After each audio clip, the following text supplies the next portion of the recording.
Well, everybody else is cutting beans. I figure I probably ought to give it a shot. I gave it an extra day or so because there was some green stem out here. Some of them are still a little green actually, but I just wanted them to feed a little bit better through the head. So are we dry? We ought to be. Oh yeah. Yeah. We'll give her a poke anyway.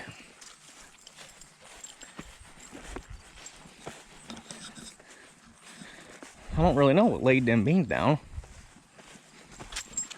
Must be they're not flat.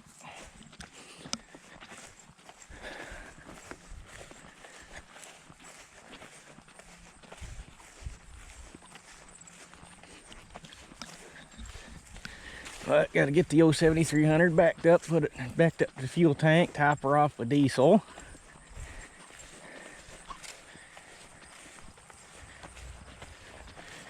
Hopefully the head works. It should.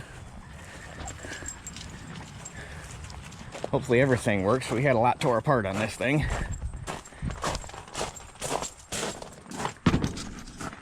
Here. Yeah.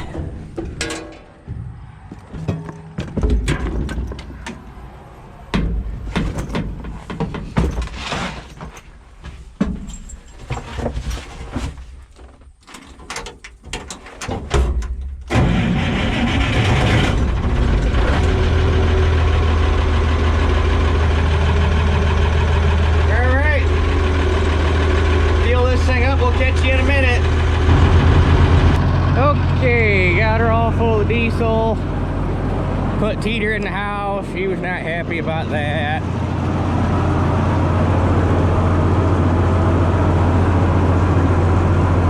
Set my sheaves. Probably something about like that.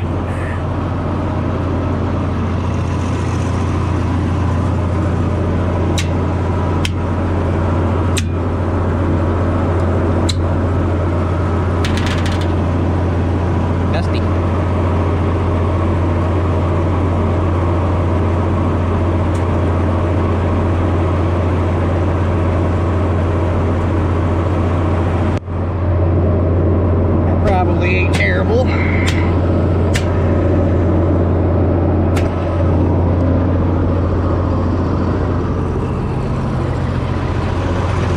And might slow my fan speed up a skitch. I got it sped up for wheat.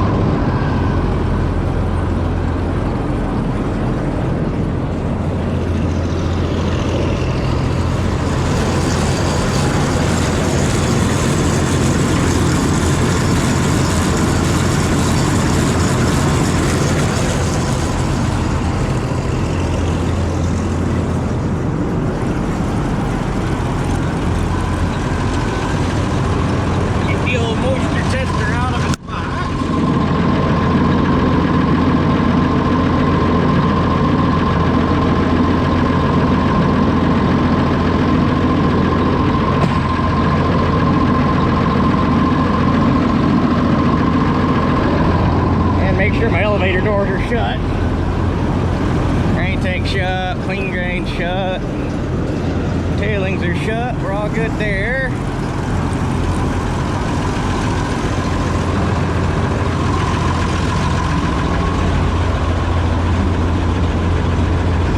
They recommended a concave spacing of 1 inch. However, this head's kind of small for this machine. There's still a little bit of green out there. We're gonna go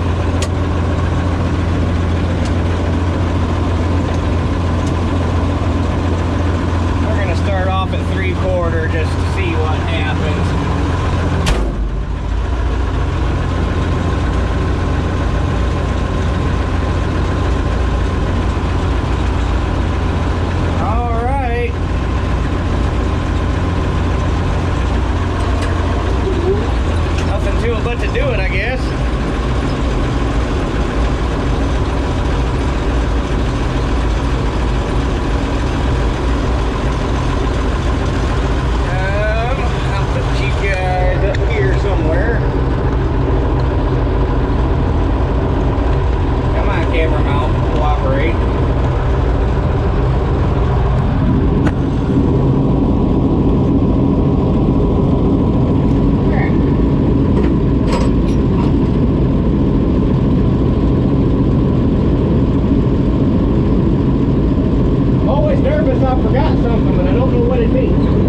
working pretty good.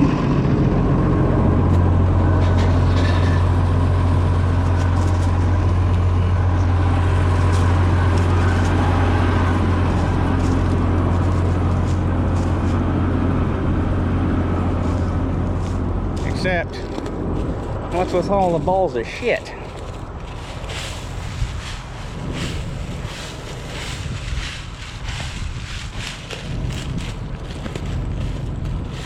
Ha ha ha.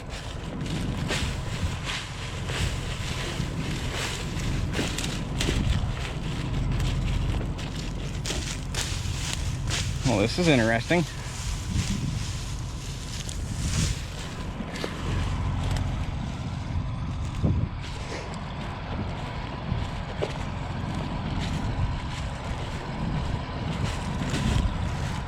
Well, I guess let's test some moisture out real quick and see where we're at.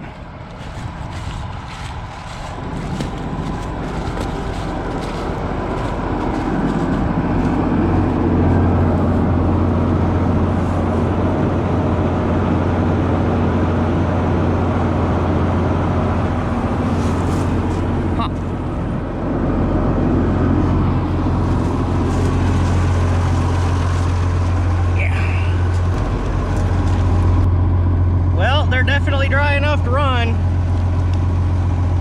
so that's good.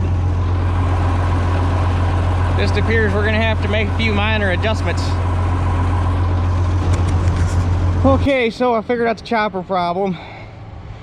I forgot a piece.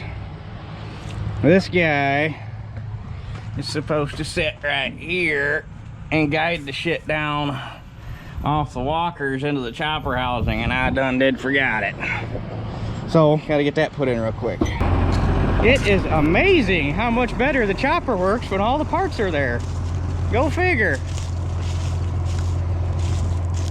And I made several adjustments. First off, I got that deflector in the chopper where it belongs so that the walkers are actually feeding the straw into the chopper. Sped my fan speed up 10 RPM. Closed up my bottom sieve a little bit more, sped the reel up, and dropped my header height just a little bit. And you can tell a difference between my first pass and my second pass. So much nicer.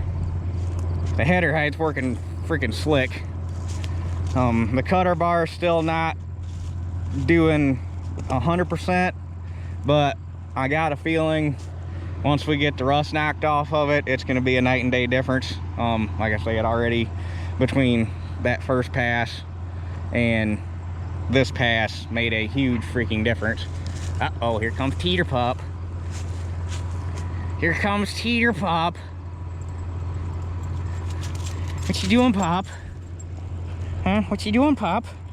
You can't ride with me in this combine. Well, let you ride with me in the other combine, but this one's too loud and dusty and hot, and I don't want to make you sick, because yeah, we actually had a little bit of a scare yesterday. Last thing I had to get worked on was the stock chopper, so I had that pulled up to the garage, brought it back, or got done with it, pulled it back and parked it, and was coming back, or pulled back in the driveway with the 66, and she chased me down the retaining wall. And rather than what she normally does when she runs up behind me and tries to jump on the step on the drawbar, this time she ran in front of me. And the minute she did, I stabbed the clutch, but she was too quick, and she got in front of the right front tire. And it bumped her, and it scared her. And when she did the German Shepherd thing where she haunches down on her rear legs and tries to launch herself. Well, when she did that, the tire caught her tail, sucked her tail under the front tire. And it all happened so fast. To me, when it happened, I thought her damn back legs went under, and I was freaking the fuck out. It's like, oh my God, I just ran over my dog. And everything got rolled to a halt, and she ran around behind the tractor and jumped up on, I was off the tractor before the damn thing stopped, and she ran around back and jumped up on my leg and started hugging me. And I was like, well, okay, if she can jump up and stand on her back legs, it can't be that bad.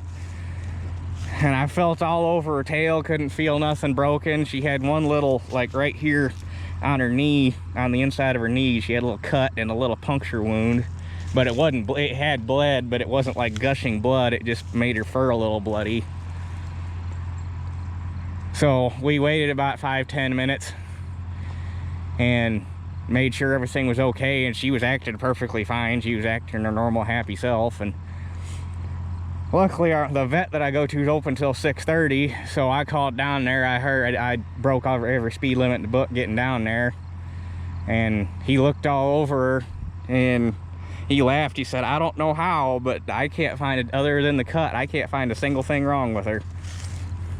So they got her on an anti-inflammatory for the next 5 days, just for any pain she might have. And other than that, he just said keep an eye on her, make sure nothing bad happens. But she's been acting, well, as you can see, she's Teeter, you belong all the way down there.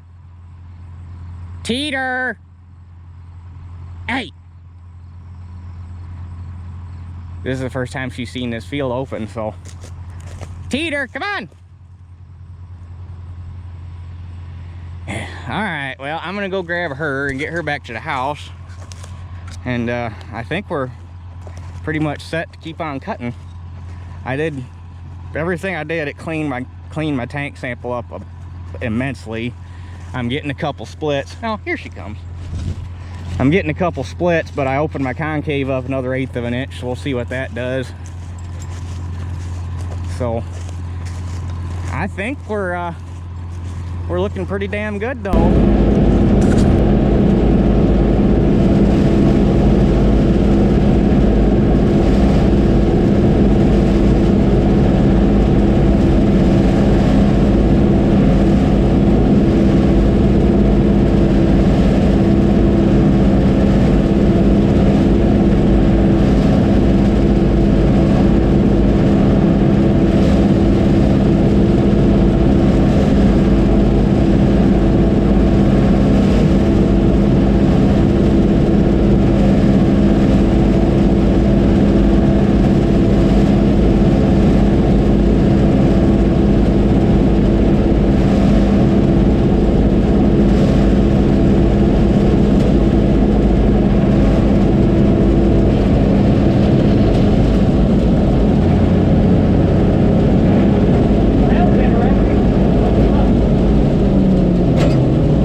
This is just a hell of a way to start things off.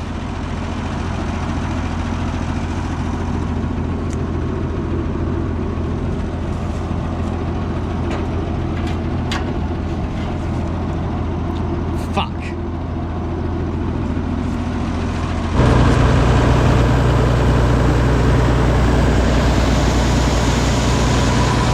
Well, we got the fucked up snout off. Unfortunately, I think it's messed up beyond repair. It's pretty bad.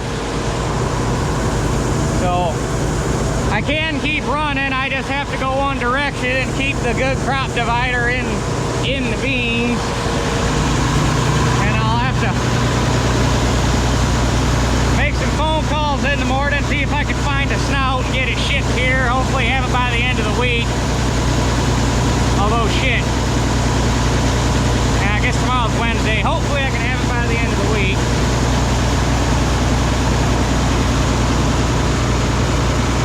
But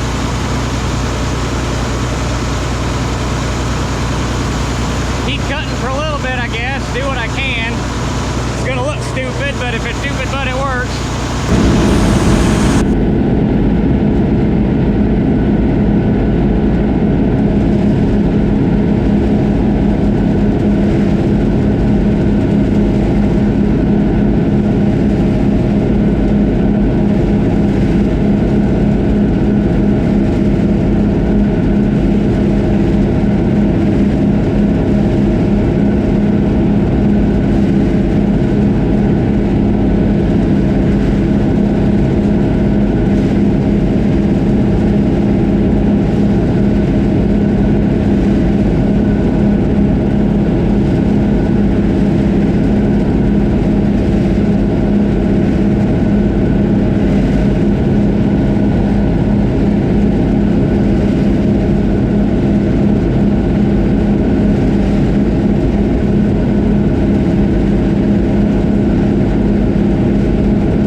I would not say we're off to a decent start as far as breakdowns.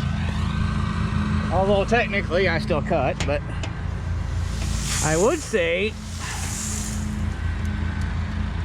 we are off to a decent start as far as yield go.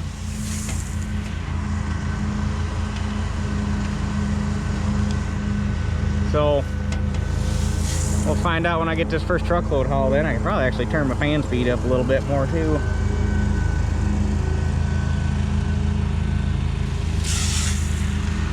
But anyway, I guess we'll catch you guys tomorrow. Finish up this field all on one video. Okay. Well, we should be able to get this field finished up today, no problem. I'm gonna have to do it I'm gonna have to make one split in it, and then I'm gonna have to just do it in 2 circles. But yeah, I found Bryant pulled my ass out of the fire again. They had a snout. They had a snout, and it happened to be the left side, just like I need. It's kind of shaggy, it's kind of raggy looking, but it's actually, hell, it's straighter than the one that's still on the head. It doesn't got any dents in it, and the side's all nice and straight. And so that should be here hopefully Friday. I had them ship it to work since we got a loading dock. It made the shipping a lot cheaper. So probably, well, once I get this done, we'll probably be done cutting beans until Saturday when I get that snout on, because it's kind of, once the field's opened up, you can cut it one way in a circle, and this kind of works.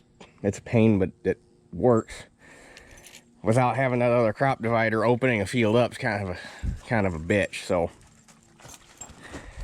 and if I sound weird, it's because I got a damn head cold. I think all of the losing sleep trying to get stuff ready while working 3rd shift 6 days a week is finally getting to me. So when I get down here today, I got to run downtown to the store and get some cold medicine.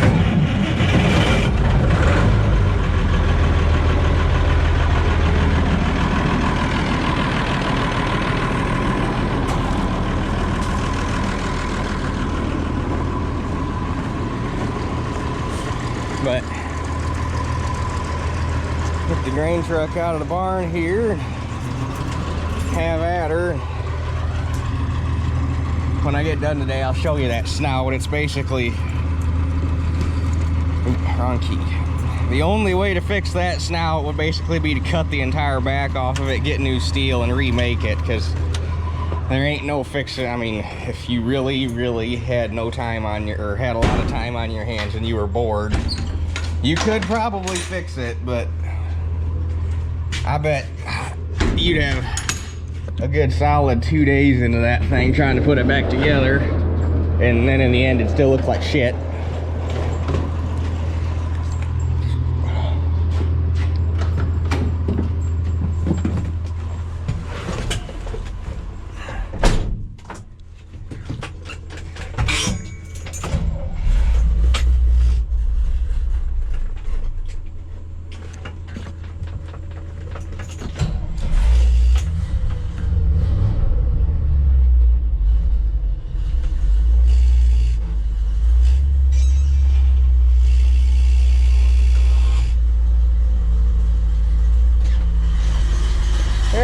Just warm up for a second.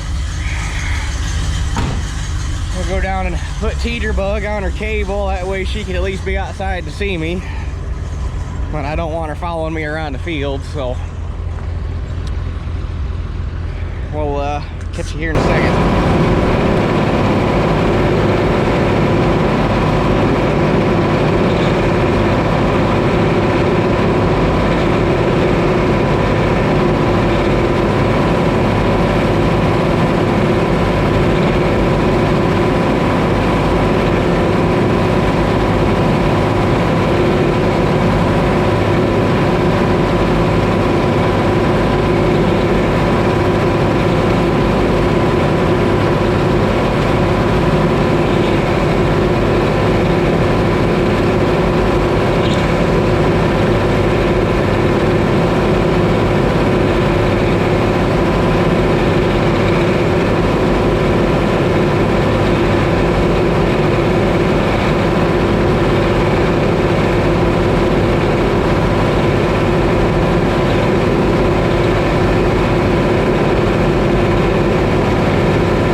I'm gonna say this year I'm gonna beat my bean yield record by a fair bit. So far, the whole time I've been doing this, best beans I've ever grown, 54 bushel an acre. This is roughly 6.4 acres here. So basically 325 bushel is gonna be 50 bushel an acre. There should be 300 bushel on the truck, and I bet I still got at least another 150 to 200 bushel left out there. So I tell you what, trying to cut without that one crop divider is kind of a bitch. It's a good thing it's got that little dork there on the end of the sickle bar to help guide the divider when it is there, because if it wasn't for that thing, we'd be kind of in a rough way. But anyway, I'm gonna grab Heater, get her in the truck. We're gonna run that down the elevator.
Spot sell for Ethan Carpenter? Yep. Alright. Thank you.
Well, as you can see, driving truck with teeters is a little bit of a chore. But I was a little disappointed there's only 277 bushel in there. I figured there's going to be more. But that being said, they are incredibly nice beans. 12.2 moisture, 57.6 test weight. #1 grade. Excellent, excellent quality beans. So, I guess we'll get this field done. I don't think I'll get it done in time to haul the last load down, so might I haven't decided yet if I'm going to call this video at the end of the day or I'm going to haul that load in and call it tomorrow. But anyway, we'll finish this video.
Heater's not happy about being on that chain. Better go get her. But anyway, definitely north of 50 bushel an acre. Be nice if we were somewhere in the neighborhood of 60. It felt like it was running more than that, but that first load not being 300, I don't think I made 65. I was really hoping. It's hard to judge with this thing because I'm used to running a 525, so you know how many hoppers you're supposed to get. Well, this thing will hold more than like 20 more bushel than the 525, so. But anyway, I'm gonna get the leaf blower and get this thing blown off to eliminate our fire hazard. Got a couple things I want to tweak on the head tomorrow while I'm waiting for my snout to show up. And I gotta obviously get that last load of beans hauled in, so I'm gonna end this video tomorrow. I'll haul that load of beans in so I can tell you for sure how many bushel an acre we went, and we'll go from there. Man, I need to go blow my nose. Don't cut beans with a combine like this when you got a head cold. Your nose will not stop running. Okay, well, Teeter Pup and I just ran that last load of beans down. I don't know how the hell it worked out. 276.83 on the first one, 146.17 on the second one, for an even total of 423 bushel. Never had that happen before. And you divide that by 6.5, and that comes out to 65.07 bushel an acre. I'll take it. I've never grown beans that good. Never.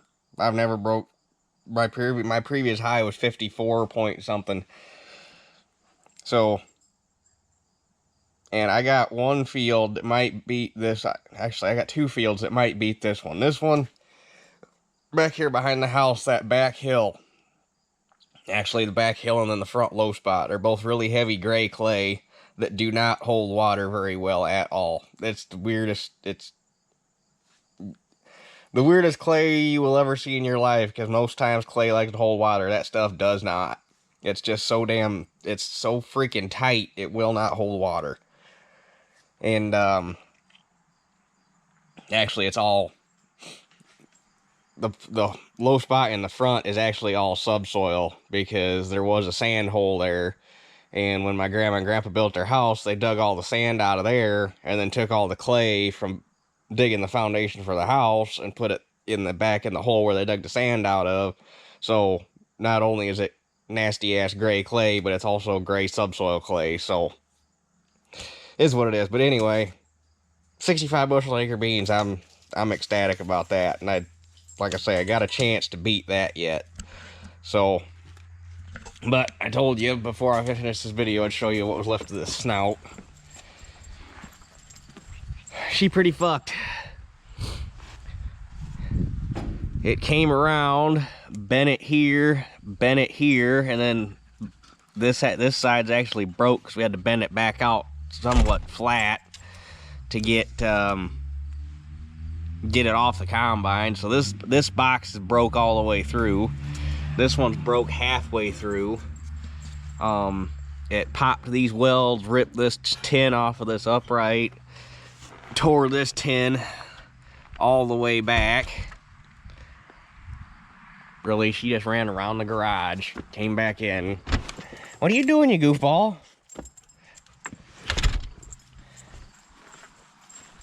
And then when it pushed the tip into the ground, it wrinkled the whole front of the snout up.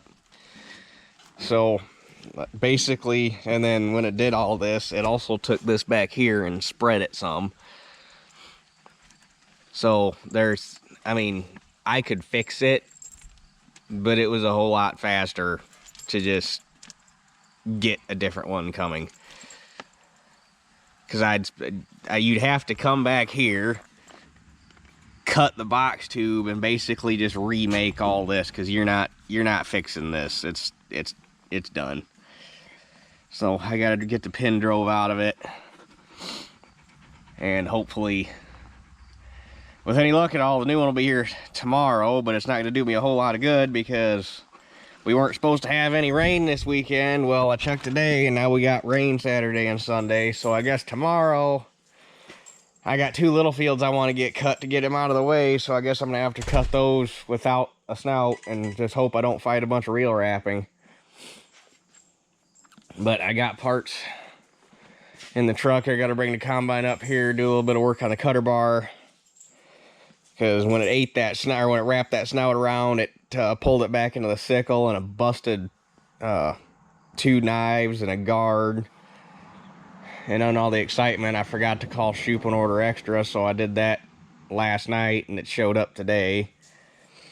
So I gotta do a little bit of work on the sickle. And by the time I get all that done, it's going to be too late to go start cutting, because I'm here by myself, because Mom and Dad are on vacation, so I got nobody to help me move. So I'm going to have to plan. I got to find somebody to help me move tomorrow.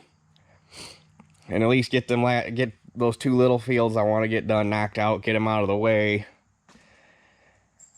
And hopefully the snout shows up tomorrow. If it shows up tomorrow, our chances for Saturday aren't till late in the afternoon. So if I get lucky, maybe I get that snout thrown on Saturday morning, and I got an 8-acre field I might be able to get cut before the rain shows up. We'll just have to see how it plays out. But anyway, like I say, I'm going to bring the combine down here and work on that real quick. So I guess I'm going to go in and get this video transcribing into computer format so I can get it edited and get it uploaded. So I guess that's it for this one. We'll catch you guys on the next one.